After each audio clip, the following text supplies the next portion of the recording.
families from overseas moving back to Fiji and vice versa. There will be young ones who will be moving to different countries and adapting. What was like your strategy to fit into those spaces? Because it's not easy, right? No, it's not easy. Quite frankly, I had no strategy. I was just going with the flow.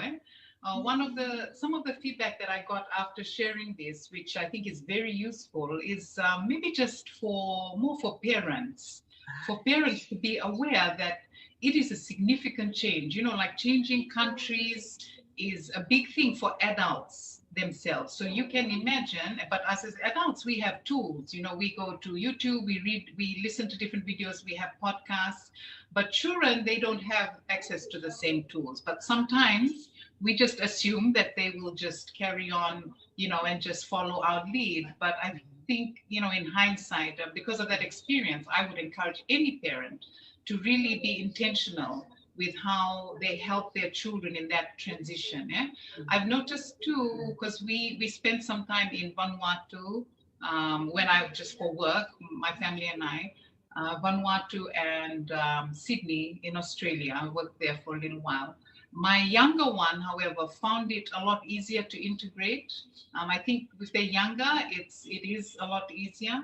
My daughter, though, she was a teenager and she struggled because by then, of course, she was born and raised in Fiji. She's found her fit, and she found it quite difficult to adjust. So I would encourage parents to maybe educate themselves or equip themselves with some knowledge or maybe some things that they can help to prepare their kids. Because also remember, kids have different personalities.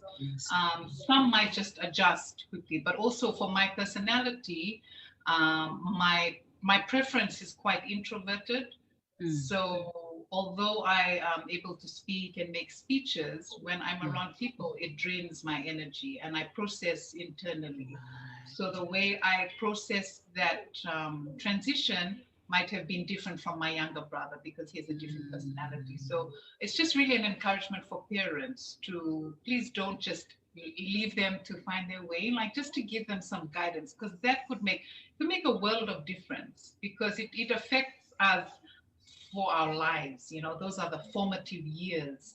So it's very important that we're intentional.